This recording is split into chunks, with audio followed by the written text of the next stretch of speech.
November 1 okay. Dev Uthani Ekadashi ಇದೆ. So ಅದು ತುಂಬ ಪವರ್ಫುಲ್ ಆಗಿರುವಂಥ ಒಂದು ಏಕಾದಶಿ.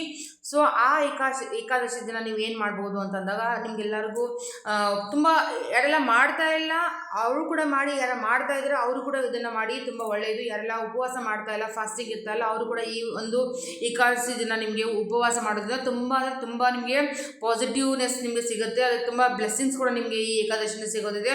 ಸೊ ಏನು ಮಾಡ್ಬೋದು ಅಂದಾಗ ಏಕಾದಶಿ ದಿನ ನೀವು ರಾತ್ರಿಗೆ ಪೂರ್ತಿ ದಿನ ಉಪವಾಸ ಇರಿ, ಫಲಹಾರಗಳನ್ನು ಮಾತ್ರ ತಗೊಳ್ಳಿ ಅಂತ ಹೇಳಕ್ಕೆ ಇಷ್ಟಪಡ್ತೀನಿ. ಅದ್ರ ಜೊತೆಗೆ ನೀವೇನು ಮಾಡಿ ಅಂತಂದಾಗ ತುಳಸಿ ಗಿಡಕ್ಕೆ, ತುಳಸಿ ಮಾತೆಗೆ ನೀವು ಪ್ರಾರ್ಥನೆಯನ್ನು ಮಾಡಿ, ಒಂದು ಚುನರಿ, ರೆಡ್ ಕಲರ್ ಒಂದು ಚುನರಿಯನ್ನು ನೀವು ಆ ತುಳಸಿ ಮಾತೆಗೆ ಅರ್ಪಣೆ ಮಾಡಿ, ಒಂದು ದೀಪವನ್ನು ತುಳಸಿ ಗಿಡದ ಹತ್ತಿರ ನೀವು ಹಚ್ಚೋದನ್ನು ಮರಿಬೇಡಿ. ಹಾಗೆ ತುಳಸಿಗೆ ಹಸಿ ಹಾಲಿನಿಂದ ಅಭಿಷೇಕ ಮಾಡೋದು ಅಥವಾ ತುಳಸಿ ಮರಕ್ಕೆ ಹಸಿ ಹಾಲನ್ನು ಹಾಕೋದನ್ನು ನೀವು ಮರೆಯಕ್ಕೆ ಹೋಗಬೇಡಿ.